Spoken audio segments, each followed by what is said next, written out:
Հարության տոնի հաջորդ օրը ապրիլի 6-ին Էջմիածնի Մայր տաճարում մատուցվեց Մեռելոցի հիշատակի Սուրբ եւ անմահ պատարագ։ Սրբազան այս արարողության նպատակն է հիշել մեր ննջեցյալներին եւ Հարության մեծ տոնի ավետիսը հասցնել նրանց հոգիներին։ Հայ առաքելական եկեղեցիներում Մեռելոցը հաջորդում է տաղավար բոլոր տոներին։ Հիմնական ուղերձը Հարության հույսն է, որով մենք ապրողներս հաստատում ենք, որ մեր սերը հաղթում է մահվանը։ Եկեղեցին հիշատակելով ննջեցյալներին աղոթում է եւ Աստծո ողորմությունը հայցում նրանց հոգիների հանգստության համար։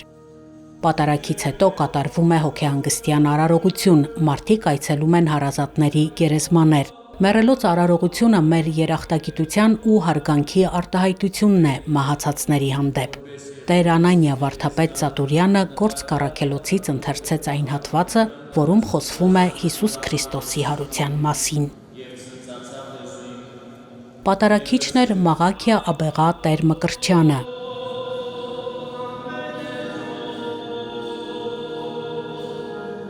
Հայր Սուրբը մեկ անգամ եւս անդրադարձավ մեծ պահքի հոգևոր ճանապարհորդությանը, ավագ շաբաթվա իրադարձություններին, հորդորեց աղոթքի մեջ հարատև լինել։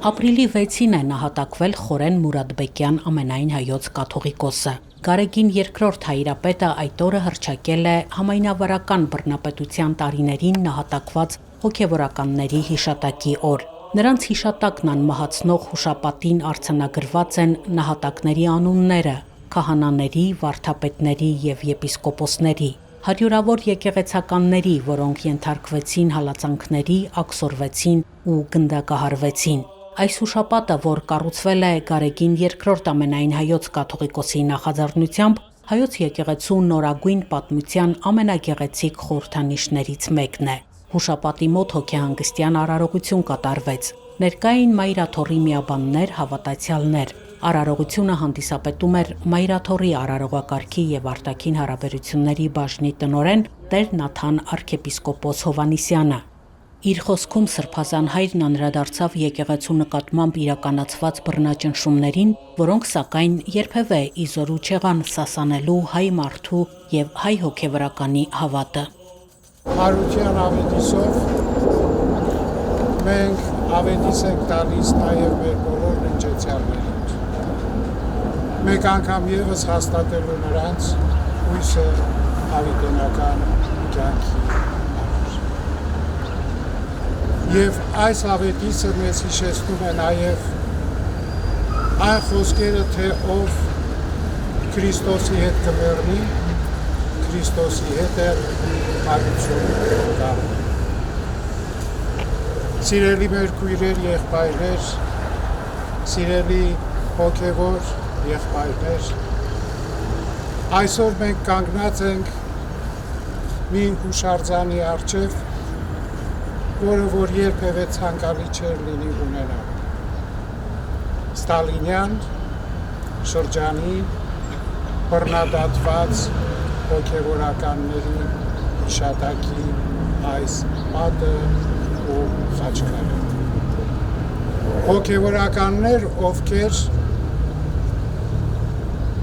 մնացին իրենց հավատքի մեջ, չդավաճանեցին իրենց Տիրոջը եւ դարձան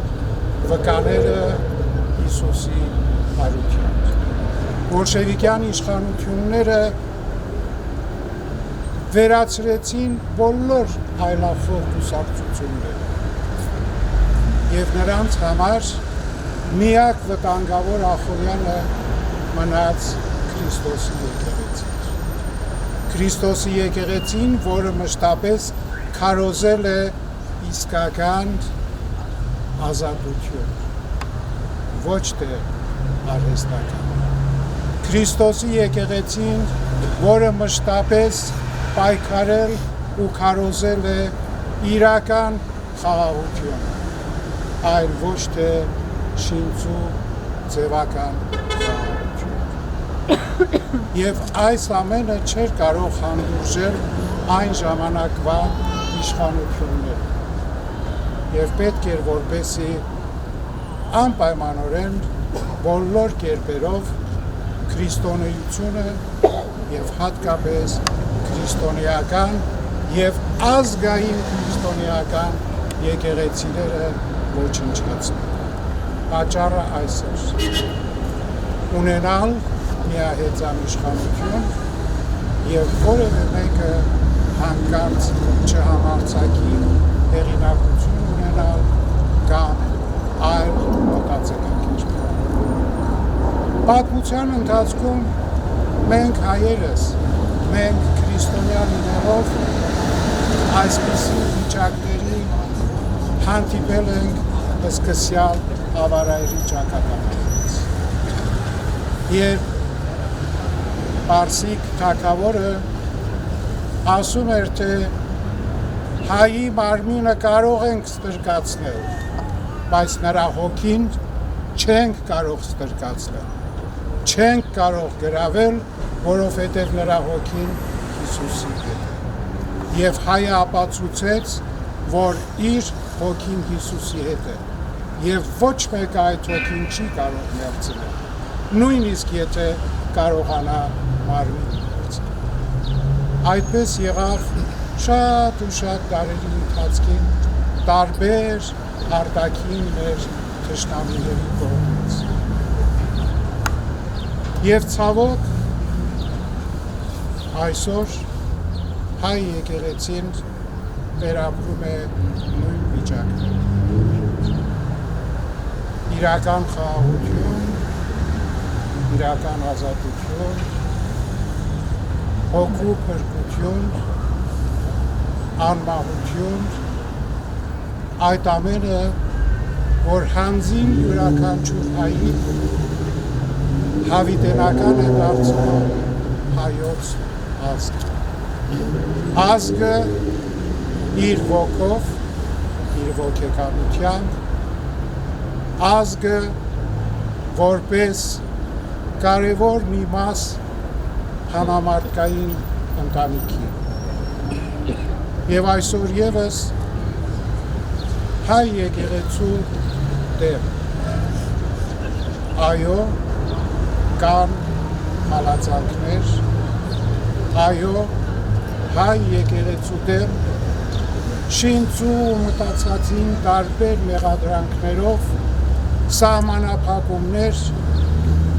եւ ի վերջո բոլորդ գիտեք, որ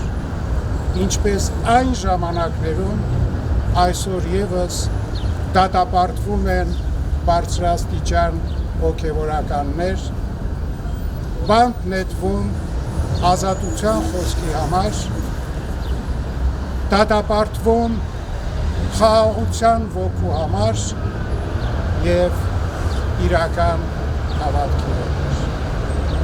Ես այս ամենի դեմ պայքարը գնում է ցավոք հենց իսկ Հայաստան։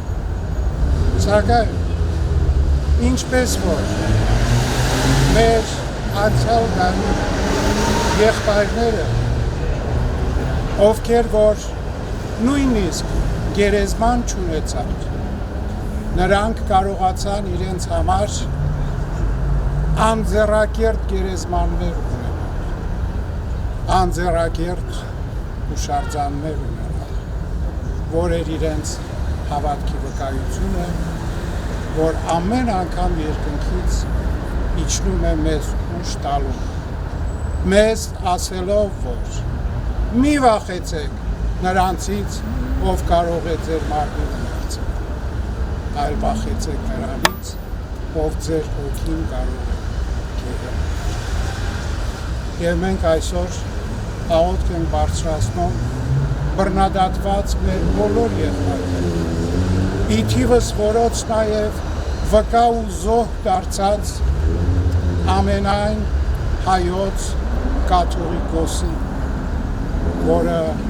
1938 թվականին այստեղ իսկ Մայրավանքում իր արհեստական մահը գտավ։ Սիրելի մեր ժողովուրդ, այսօրվա մեր աղոթքը զուտ Տիրոջից խնդրել չէ նրանց համար լույս բնակարաններ։ Այսօրվա մեր աղոթքը նրանց է, որ նրանք դառնան մեր բարեխոսները եւ մշտապես իրենց հավատքի լույսը տարածեն մեր ազգի,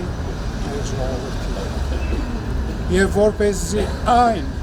ինչ որ այսօր կատարվում է Հայաստանում, նրանց աղոթքներով վերջ գտնի եւ վերջո բոլորը հասկանան, որ եկեղեցին խաղաղություն է, եկեղեցին արդարություն է, եկեղեցին հավատք է, հույս եւ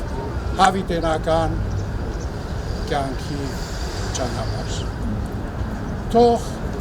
բոլոր մեր հանգուցյալների հոգիները իրենց հանգստությունը գտնեն երկնքում եւ երբեք նրանց հոգու հանգիստը չխռովվի երկրում իրենց հարազատների հետ կատարվողների պատճառով։ Թող թե մեր բոլոր բռնադատված հոգեվորականների հավատքի նշույլը իջնի մեզ բոլորիս վրա, որպեսզի շարունակենք ապրել Տեր Քրիստոնյա, առաջ ընթանալով Հիսուս Քրիստոսի տված հույսով։ Քրիստոս արյավ Արյավ Քրիստոսի